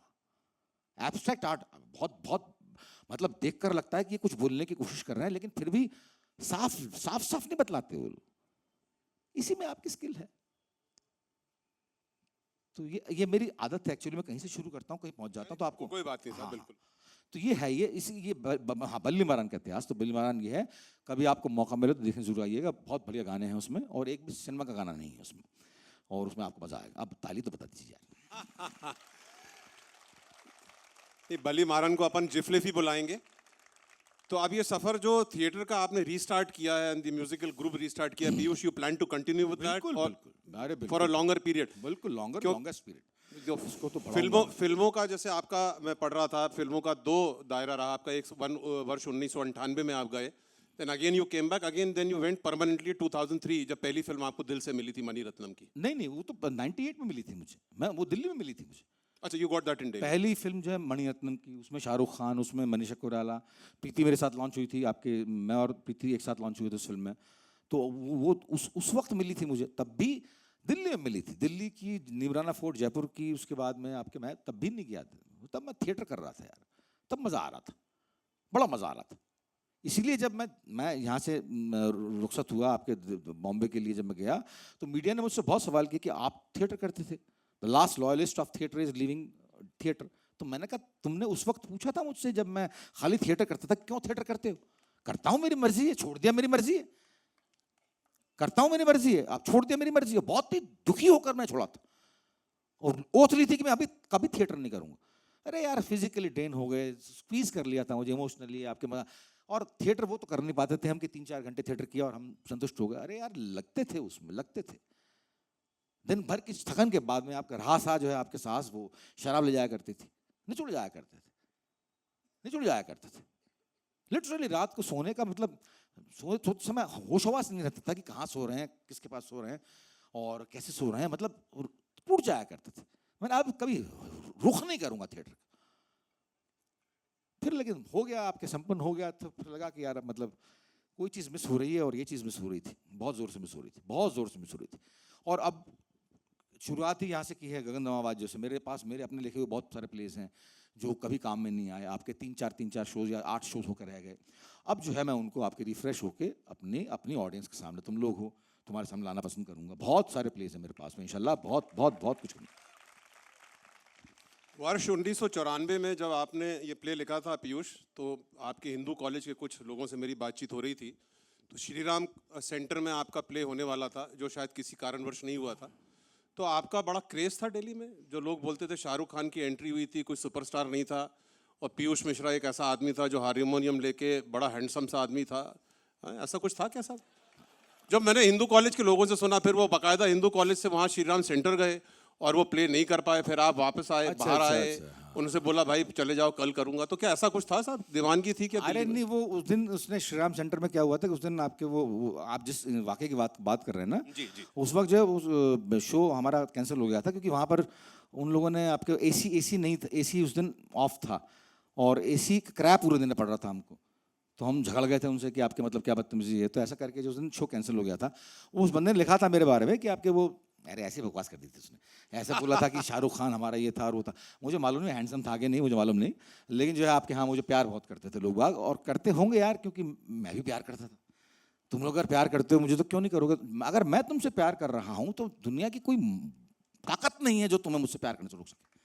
अगर आप किससे प्यार कर रहे हैं यार, सोचो ना, आपके अगर आप किससे प्यार कर रहे हैं तो बंदा कब तक मानेगा, कब तक रूठा रहेगा? ये मेरी जिंदगी में ये अगर कर सकूं तो कर लो। मैंने जो सीखा है, मैंने जो किया है, मैं शेयर कर रहा हूं। मैं किसी वजह से आपके मतलब, ये मैंने नीलेश मिश्रा का जो इंटरव्यू था उसमें बहुत खुलकर मैंने बोला था कि इतने सिंस आपके इकट्ठे हो जाते हैं अपने अंदर, आपने किए गए कर्म इतने इकट्ठे हो जाते हैं कि आप उनसे कैसे बचें। आप ऊटपटांग हरकतें कर रहे होते बिना ये जाने कि आप ये क्यों कर रहे हैं। आपके अंदर इतनी सारी बातें कैद होती हैं, 20 साल की उम्र तक अच्छी खासी बातें कैद हो जाती हैं। कहीं मोलेस्टेशन है, कहीं आपके ये है, कहीं वो है, बहुत सारी बातें जिनको आप किसी से बोल नहीं सकते, आप किसी के सामने व्यक्त नहीं कर, आप किसी के सामने क्या, अपने आप के सामने व्यक्त नहीं कर सकते। ऐसी बहुत सारी बातें कैद हो जाती हैं। उन बातों को कह देना चाहिए, उन बातों को रोकना नहीं चाहिए। एक बार की कहकर देखो, या साइकियाट्रिस्ट हो या किसी चर्च का पादरी हो, उनका तो काम ही होता है कि कन्फेशन सुनना। एक बार की हिम्मत करके लिख के उनको कह दो किसी से, कहने में बड़ी दम लगेगी, बहुत दम लगेगी, दम निकल जाएगी। ये बातें जो हमको भी नहीं मालूम है, ये बात हम नहीं जानना चाहते, ये नंगे सच है हमारी जिंदगी के। इसको किसी को कह देने में, किसी बंदे को कह दें यार, कितना खराब लगेगा। उसके बाद में बहुत गिल्ट आएगा कह देने के बाद में। वो गिल्ट धीमे धीमे धीमे धीमे 1-8 महीने के अंदर भर जाएगा। उसके बाद में जो जिंदगी होगी ना, उसका आनंद जो है, मैं तो क्या बताऊं आपको, क्या आता है, क्या आता है। तो इसने बहुत मदद की मेरी, मतलब कुछ लोग बड़े सेंट किस्म के लोग मिले मुझे आपके, मतलब कि बड़े मतलब आदमी के रूप में सेंट लोग थे। कुछ एक दोस्त थे मेरे आपके, मतलब उन्होंने बहुत मदद करी। तो यही हुआ सर, यही हुआ। आगे पूछिए। ये आपने, वो भी मैं देख रहा था पीयूष, जो आपने बहुत ही कम फिल्मों में गाने लिखे, लेकिन जो भी गाने लिखे बहुत ही माशाल्लाह खूबसूरत लिखे। तो वो भी एक आर्ट जो परस्यू करोगे, या आप फिल्मों से थोड़ा कम करके थिएटर और म्यूजिक बैंड में ज़्यादा ध्यान दोगे? नहीं नहीं, दोनों चीज़ें कर रहा हूँ ना। पैसा तो वहीं से आता है, पैसा तो वहीं से आता है। पैसा यहाँ कहाँ, तो इसमें गगन नवाब में पैसा थोड़ी मिलता है। इसमें बल्ले मारने में कितना पैसा मिल जाता है? कोई पैसा नहीं मिलता मुझे। पैसा तो वहीं से आता है, पैसा वहाँ से सूखता हूँ, बाल्टी में भर के लेता हूँ, बाल्टी में भर के लेता हूँ पैसा पैसा सूखता हूँ वहाँ से। इतना भी नहीं मिलता मुझे पैसा, लेकिन आपके यहाँ ठीक है, इतना मिल जाता है कि मैं अपने परिवार का और अपने आसपास वाले दोस्तों का ख्याल कर सकूं, जिन लोगों ने मेरी मदद करी थी। कभी मेरी बड़ी मदद, मेरे स्ट्रगल का पीरियड तो अजीब ही रहा यार। मुझे अब कहने का हक ही नहीं बनता कि मैंने स्ट्रगल किया कभी। मैं खाने के लाले पड़े थे, मैंने चिकन खाया, ठर्रा पी नहीं सकता था, मैंने मैल्कोम मैकडोवेल विस्की पी, रहने का ठिकाना नहीं था, मैं 5 स्टार होटल में ठहरा। मेरे दोस्तों ने हर चीज में मेरी मदद करी। ना तू बस थिएटर करता रहे, काम करता रहे अपना, बाकी हम सब देख लेंगे। मेरा स्ट्रगल वैसे ही रहा। मेरा स्ट्रगल बिल्कुल जो है मतलब ये है कि अकेलापन बहुत रहा, कि पास कोई नहीं था, तो वो अकेलापन था। अदरवाइज किसी भी चीज़ का जो है आपकी कमी महसूस नहीं होने दी मेरे को। तो आज जब मेरे पास में है तो ऐसा होता है, एक बंदे ने मेरे ख्याल से किसी टॉक में कहा था, जितना कमा रहे हो ना बॉस आप, उसका 10% जो उठा के किसी और को दे दो। जितना कमा रहे हो, पॉलिसी बना लो जिंदगी की, अगर 10 रुपये कमा रहे हो तो 1 रुपया किसी और को दे दो, 100 कमा रहे हो तो 10 रुपये। ऐसी 10% आप जो है मानकर चलो कि 10% पे हमारा हक नहीं, ये जहां जाना है वहां जाना है। पैसा आता ही वितरित होने के लिए, पैसा आता ही बंटने के लिए। पैसे को बहुत कोंच के रखोगे ना तो आपके पास आना बंद कर देगा, फिर नहीं आएगा। कोंच लो आप अपने पास, कितना पैसा कोंचोगे आप, कितना पैसा बीच के बैठोगे क्या? और फिर एक दिन अचानक आएगा कि आप जा रहे हो भैया टाटा दुनिया से, अब कर लो आप पैसे के साथ, कितना पैसा लोगे, कहां बचा के रखोगे? तो ये मैं संत मुनि की तरह से बात नहीं कर रहा, एज ए ह्यूमन बीइंग बोल रहा हूँ आपको कि आपकी ये बहुत बड़ी नसीहत है जो मुझे कुछ लोगों ने दी, जिनको मैंने अमल में लाया। आज की तारीख में मैं आनंद से हूँ, सुखी हूँ या दुखी हूँ मुझे मालूम नहीं, आनंद से हूँ, बड़ा आनंद, सच्चित आनंद एक होता है, आनंद है मेरे, आनंद है मेरे अंदर। बड़ा भोपाली फ्रेज यूज किया आपने, मैं पैसे अच्छे पीट रहा हूँ, ये बड़ा भोपाली का फ्रेज है। पीट नहीं रहा, पीट भी नहीं रहा, मैं कमा रहा हूँ आपके, ऐसे पीट नहीं रहा। मतलब आपके पीटते लोग हैं, मतलब सलमान खान पीटते हैं आपके अनाप शनाप पैसे, उतना पैसा मुझे कौन देगा? मतलब हम्बली जिंदा रहने के लिए कमा लेता हूँ मैं। चलिए, I know there will be lot of questions for you Piyush, but before we start with the question, एक मैं जो पहला सवाल जो शुरू किया था ये सेशन, उसी से अंत करना चाहता हूँ कि एक छोटा सा, ये जितनी जनरेशन नई वाली बैठी है और ये पुराने जो हमारे हिस्टोरिकल फैक्ट्स हैं या पुराने जो अपने फिगर्स थे जो कल जैसे आपने शो किया, इसके बारे में एक क्या राय आप देते हैं? One should read a lot, और what sort of an advice to give to the youngsters? मैं तो ये बोलूंगा यार, मैंने मेरे से बोल रहा हूँ, मेरे से अधिक पढ़े लिखे बंदे हैं दुनिया में, और मेरे से अधिक भगत सिंह पर जानने वाले मेरे से अधिक बंदे हैं दुनिया में। मैंने भगत सिंह को पढ़ा नहीं है, मैंने भगत सिंह को देखा है। आई विजुअलाइज्ड हिम। कैसे रहे, कैसे थे मुझे मालूम नहीं, कैसे रहे होंगे मुझे मालूम है। मेरे भगत सिंह मेरी आंखों के सामने है। आइंस्टाइन ने कहा था ना कि आपके प्रकाश की गति से तेज कौन सी चीज जा सकती है? आइंस्टाइन ने कहा था, गांधी को देख के कहा था उन्होंने, प्रकाश की गति से तेज एक ही चीज जा सकती है, वो है आपके विचार। आप इमेजिन करते हो मैं रशिया में हूं, आप रशिया में होते हो। एक सेकंड में इमेजिन किया मैं सार डेजर्ट में हूं, आप डेजर्ट में होते हो। ऐसे इमेजिन करने की कोशिश करो, डालने की एक्टिंग में तो यार सब कुछ यही है।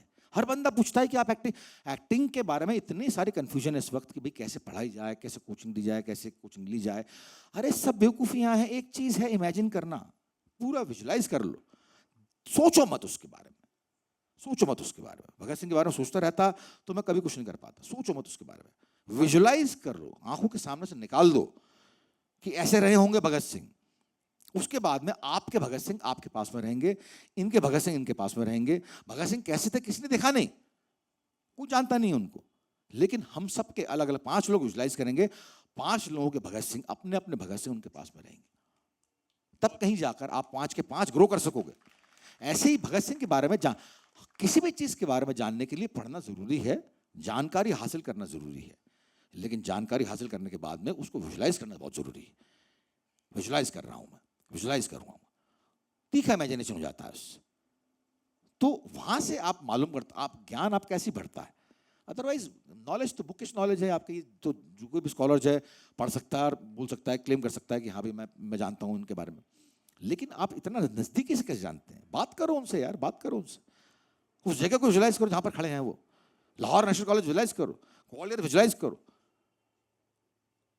वो असेंबली विजुलाइज करो जहां उन्होंने बम फेंका था। ये पूरा नाटक ऐसे लिखा गया है, मैंने इमेजिन किया है इसको। भगत सिंह को इमेजिन किया मैंने कि यार कैसे कैसा कैसा बंदा रहा होगा, जेल में कैसा बंदा रहा होगा। 114 दिन की भूख हड़ताल सुनी है कभी आपने? भूख कितना, भूख 1 दिन 2 दिन 3 दिन 4 दिन 5 दिन 10 दिन, 10 के बाद 10 दिन की भूख भी बहुत बड़ी चीज होती है। 10 दिन भूखा रहना बहुत बड़ी चीज होती है। 114 दिन की भूख हड़ताल जो कि बीच में तोड़ी गई थी, we want the facilities equivalent to European prisoners. अंदर बैठकर इसने क्रांति की, अंदर बैठकर आंदोलन चलाया था।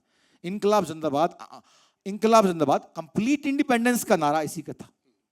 इसके पहले 1 साल पहले महात्मा गांधी कलकत्ता अधिवेशन में बोल चुके थे कि आपके कंप्लीट इंडिपेंडेंस की हमारी जरूरत नहीं है, give us dominion status, complete independence. Jail में रहते हुए भाई ने बोला कंप्लीट इंडिपेंडेंस, और वहां से नारा गया बाहर, वहां से इसको अंगीकार किया और लोगों ने, तब ये slogan became actually slogan.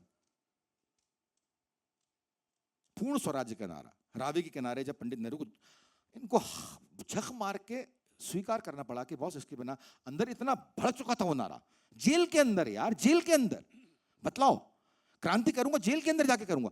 Jail बंदा गया ही इसलिए था कि वहां पर अंग्रेज, बहुत सारी प्रेस बैठी होगी और मुझे उनसे बातचीत करने का मौका मिलेगा, और अंग्रेजी जानता नहीं था। 24 साल की उम्र तक अंग्रेजी बहुत खराब थी इनकी, 24 से लेकर जो आपके मतलब, सॉरी 1924 तक, 24 से लेकर जब तक मरे थे तब तक इनकी अंग्रेजी बहुत बढ़िया हो गई थी। ध्येय था इनका, पर्पस था। मैं जब पढ़ता था तो फिजिक्स काटती थी मुझे कि फिजिक्स में क्यों पढ़ूं यार, जब मुझे करनी नहीं है। मेंढक में क्यों काटूं, बायोलॉजी में क्यों पढ़ूं, जब मुझे करनी नहीं, मेंढक काटना ही नहीं, आदमी काटना ही नहीं मुझे, तो मैं क्यों पढ़ूं, मैं डॉक्टर बनना नहीं है मुझे, फिजिक्स में क्यों पढ़ूं, कोई रीजन नहीं थे मेरे पास में। और 1999 में मैंने एक प्ले किया था आइंस्टीन, अल्बर्ट आइंस्टीन की जिंदगी पर सोलो परफॉर्मेंस था। उसके बाद गैलीलियो किया, कोपरनिकस करने वाला था, तब मैं बॉम्बे आ गया था। जब मैंने आइंस्टीन किया तब मेरे पास सारे कारण थे फिजिक्स पढ़ने के। मैंने पढ़ा, बाकायदा पढ़ा, thermodynamics, electromagnetism, Newton first law of motion, second law of motion, सब पढ़ा मैंने, और मालूम पड़ा कि आसानी से पढ़ पा रहा हूं। ऐसे ही सरदार भगत सिंह के पास में अंग्रेजी जानने का कारण थे कि बड़ा आगे मेरे ख्याल से या तो उन्होंने विजुलाइज कर लिया था या युग दृष्टा थे कि आगे कभी ऐसा मौका आएगा जब मुझे अंदर घुसना पड़ेगा, इनके दिल के बीच में बैठकर बोलना पड़ेगा, अंग्रेजी में बोलना पड़ेगा, इनसे बातचीत करनी पड़ेगी। अंदर बैठ के 114 दिन की भूख हड़ताल, इनके सीने पर चढ़ जाया करते थे पठान बंगाली थे इन लोगों ने, अंग्रेजों ने, इनकी नाक में खाना घुसेड़ के, आपके मिर्चें घुसेड़ के, ये सब करके इनकी भूख हड़ताल तोड़वा दिया करते थे। बीच बीच में हड़ताल टूट जाया करती थी। अब ये आपके मिर्चें लेते, मक्खी मारते, खा लेते, सारा खाना मारा जाता।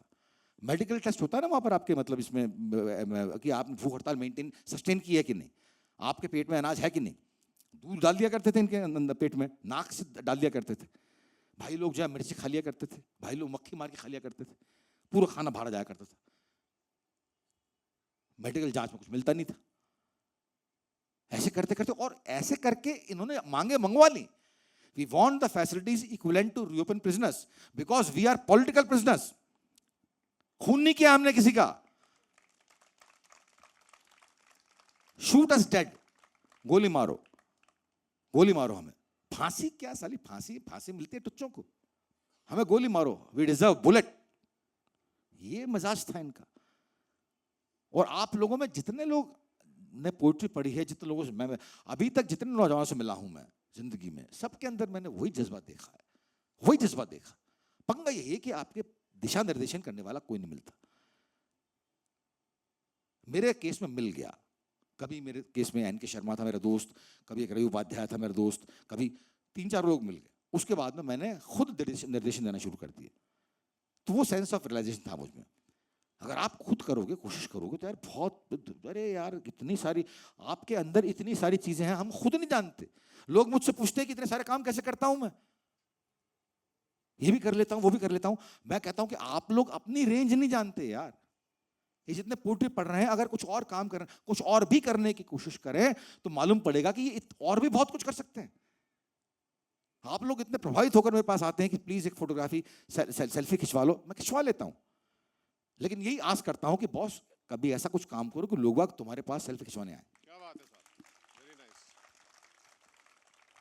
पर सर विजुअलाइज करना, जैसे आप बता रहे थे, is a very tough act, it requires so much of concentration. तो ये आपका किस हद का कंसंट्रेशन रहा होगा कि you could visualize someone like Bhagat Singh? That is creditable. नहीं, ये राजीव गांधी जी की जब डेथ हुई थी, मैं तब एक्टिंग के बहुत भयंकर ट्रिप में था। राजीव गांधी साहब की डेथ हुई थी तो मैं 1 महीने के लिए सोनिया गांधी बन गया था। सोनिया गांधी बन गया था।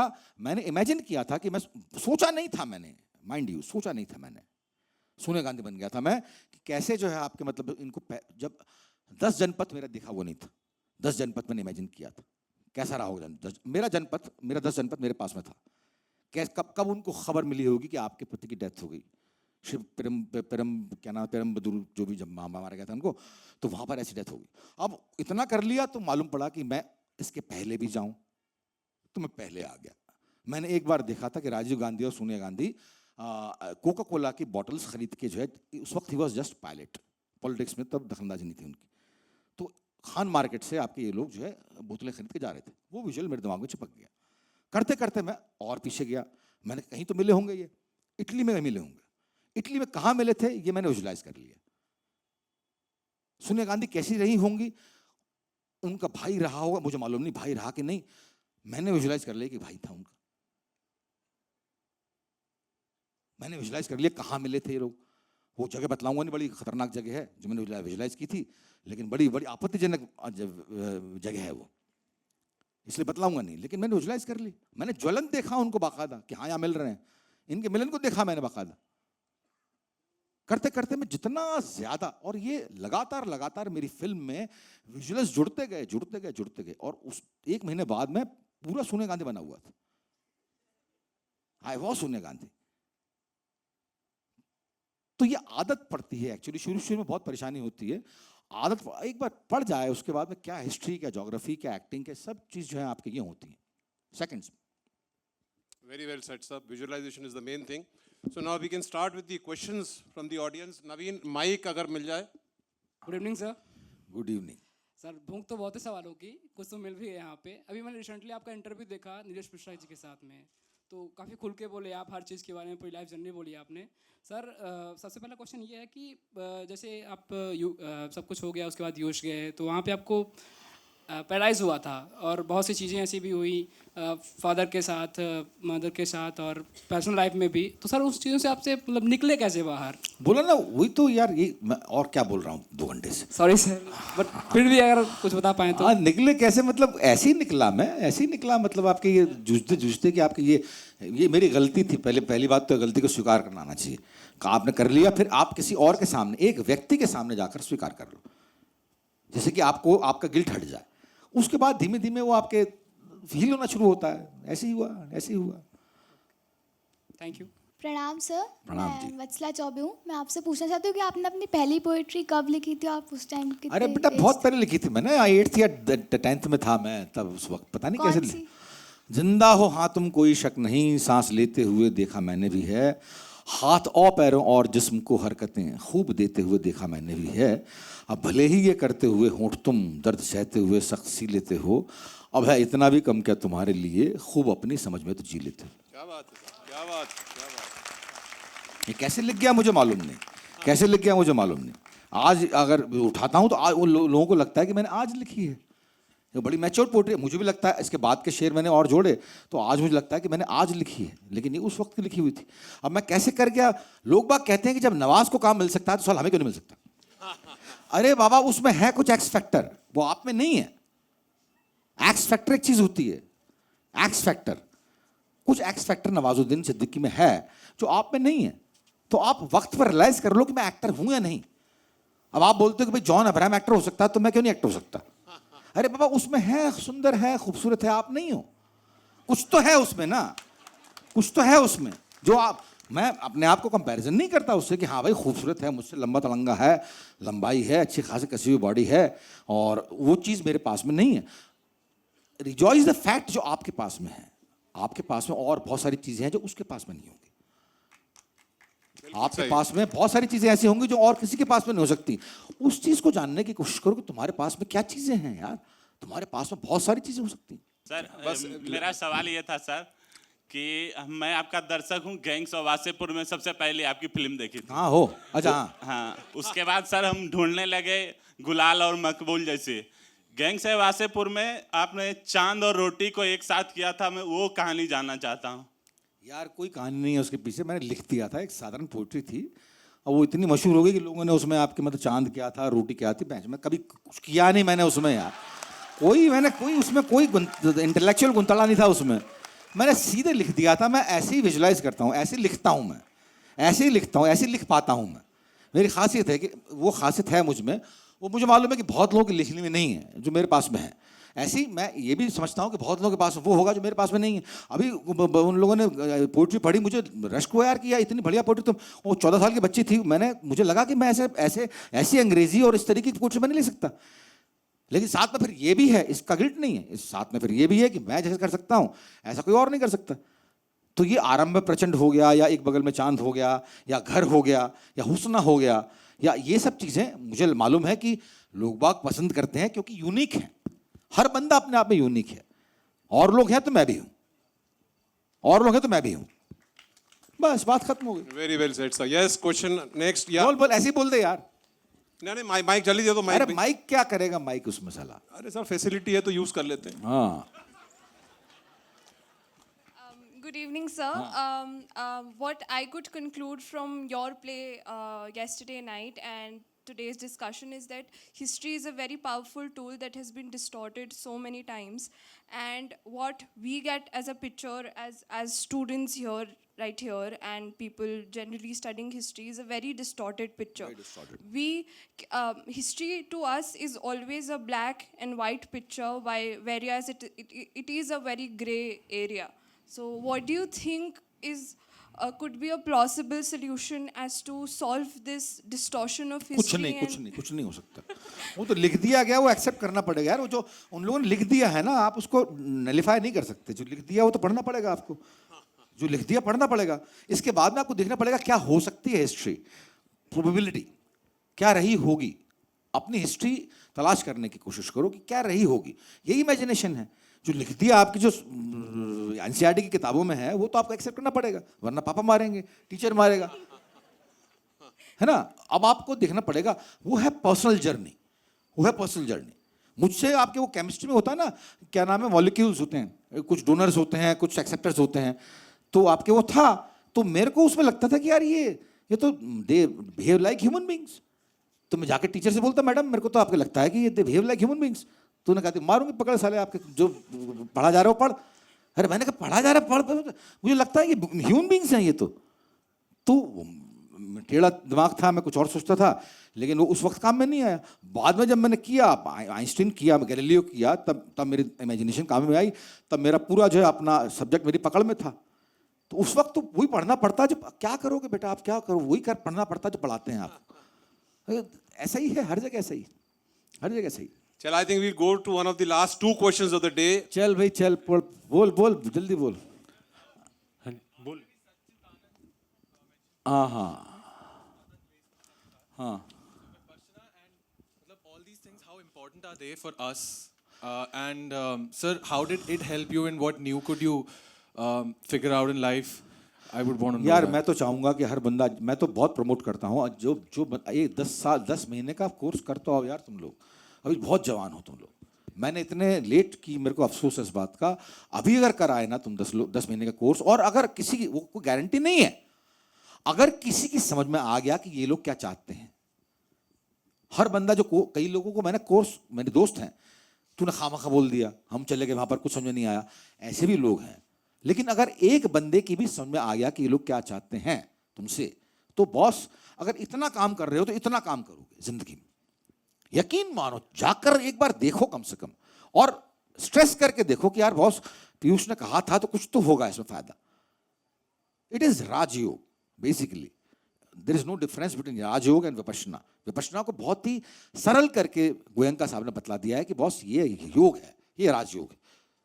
जो विवेकानंद बोल गए थे ये राजयोग है। ह्यूमन बीइंग, विवेकानंद जो बोल गए थे उससे लगता था कि खाली ऋषि मुनि कर सकते हैं इसको। अरे ये आम गृहस्थ कर सकता है, विपश्यना ने बतलाया आम गृहस्थ कर सकता है, आम बंदा कर सकता है, आम लड़का लड़की कर सकता है। यहां से शुरुआत तो करो, आगे राहें मिलेंगी। इससे अब मैं, वो लंबा पड़ जाएगा मामला, आपके बतलाऊंगा तो वो मेरे वश, एक्चुअली मेरे वश की बात भी नहीं है। वो जो एस.एन. गोयंका की किताब जो है, जो लाए थे यहाँ पर विपश्यना परमा से, वही उन जैसे महापुरुष के लिए संभव है। जाकर देखो यार, हर जगह कैंप लगते हैं। 10 दिन तुम्हारी जिंदगी में क्या होता है, गर्लफ्रेंड से मत मिलना। 10 दिन क्या, 10 दिन तो बहुत ही मामूली चीज है। और वहां पर बात नहीं करनी पड़ती और चित नहीं करनी पड़ती और देखना नहीं, ये सब चीजें कर लोगे, आसानी से कर लोगे एक बार गए तो वहां पर। एक बार जाकर देखो, गारंटी नहीं है।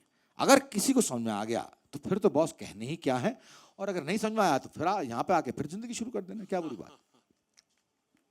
सर आप Yeah, 1 minute. I think we'll now having the last question because of the time constraint. We are sorry, brother, because we got lot many programs ahead. We are lined up with two more programs. So the last question, gentlemen, please. मुझे भी you cigarette पीनी said that youth is majorly misled. हाँ जी। तो आपने बोला कि युवा पीढ़ी जो आज की है वो बहुत मिसलेड है, और बात हुई हिस्ट्री पे भी कि कैसे हिस्ट्री डिस्टॉर्ट करके उस पीढ़ी को दिखाई जा रही है। तो हिस्ट्री को डिस्टॉर्ट करने का तो कोई सोल्यूशन नहीं है जैसे आपने बोला, लेकिन युवा पीढ़ी को गाइडेंस कैसे दिखाया जा सकता है और कौन करेगा ये, अगर अब नहीं तो कब? अब ये बड़ा मुश्किल है सर कहना कौन करेगा ये, मतलब मैं तो, मेरा जितना फर्ज बनता है मैं तो उतना करने की कोशिश कर रहा हूँ। जितने गाने लिखे हैं मैंने, जो बैंड बनाया मैंने, जो कल प्ले किया, इसके अलावा जो परफॉर्मेंस कर रहा हूँ वो चूज़ करके करता हूँ मैं। हर परफॉर्मेंस नहीं करता मैं, हर एक्टिंग में हर रोल नहीं करता मैं। जो लिख रहा हूँ, पोइट्री लिख रहा हूँ, जो एसेज लिख रहा हूँ, कॉम्प्रिहेंशंस लिख रहा हूँ, एसेज, वो सब मैं जितना कॉन्ट्रीब्यूट करने की कोशिश कर सकता हूँ। मैं खुदा तो हूँ नहीं सर, भगवान का बच्चा तो हूँ नहीं कि मेरी बात सुनी जाए। कई बार लोग बाग मुझे मेरी बात नहीं भी सुनते हैं कि आप गलत बोल रहे हो, तो उनका भी एक्सेप्ट करना पड़ता है कि हाँ भाई मैं गलत बोल रहा हूँ, मैं भी हो सकता हूँ ना, गलत हो सकता हूँ। तो इसका कोई चारा नहीं है, इसका कोई आपके ऐसा हार्ड एंड फास्ट रूल नहीं है। लेकिन फिर भी अगर हम काम करना बंद कर देंगे सोच कर कि ये काम एक्सेप्ट नहीं हो रहा, तो फिर तो आपकी गलती है यार। आपको काम तो करना पड़ेगा ना, अपनी जिम्मेदारी निभानी पड़ेगी आपको। ऐसी जो है मैं अपने करने, आप जितना हो सकता है मैं करने की कोशिश करता हूँ। और इत्तेफाक है कि आपके यंग जनरेशन जो मुझसे बहुत जुड़ती है, और ये जो अभी हमारे पिताजी की उम्र थे, पिताजी की उम्र में भी गलत हिस्ट्री पढ़ाई होगी, वो भी कभी यंग थे। हिस्ट्री का कुछ नहीं कर सकते आप। हिस्ट्री होती है सोशल हिस्ट्री, कैसे रहा होगा, क्या घटा होगा, सोशल हिस्ट्री वो पढ़ना जरूर, वो पढ़ना नहीं, वो जानना जरूरी। पढ़ नहीं सकते आप उसको, वो तो घटती है। औरंगजेब ने क्या किया होगा अपने बाप के साथ में और अपने भाई के साथ में, वो घटी होगी। आप विजुलाइज करो, औरंगजेब विजुलाइज करो, दिख जाएगा क्या किया होगा उस साल। तो there is a difference between history and social history. बहरहाल ये आज समय कम है, आगे कभी मिलते हैं तो और बकवास करूंगा मैं। तो अभी इनकलाब जिंदाबाद आज के लिए। हाँ यार क्या गंदी पोते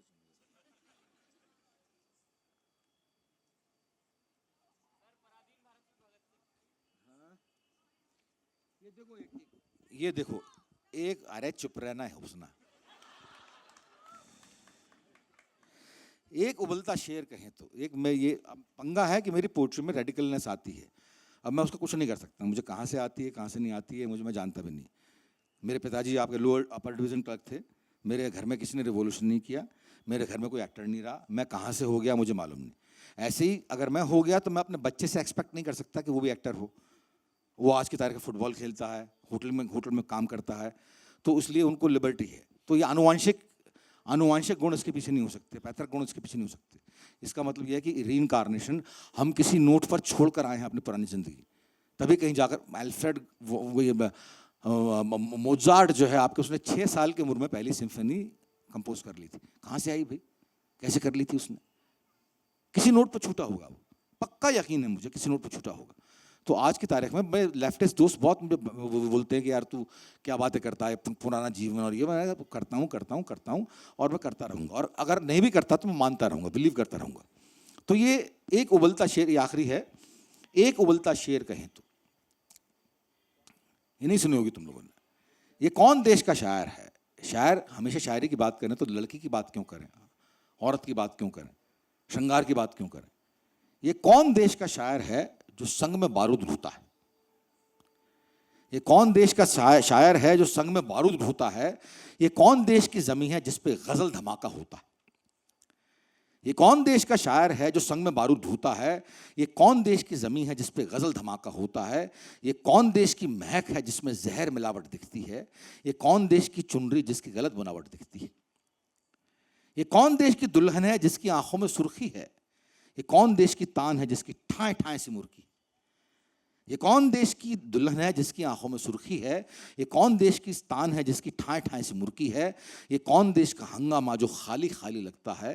ये कौन देश का दो पाया जो लंगड़ा करके चलता है? ये कौन देश का इश्क जिसमें खंजर खून तरसते हैं, ये कौन देश की सरहद जिस पे मंजर खून बरसते हैं, ये कौन देश के पहलवान पे सुस्ती छाई रहती है, ये कौन देश का जलसा जिस पे चुप्पी सा छाई रहती है। ये ले जाओ। So I think, ladies and gentlemen, we should all give a standing ovation to Piyush Mishra ji. एक अभी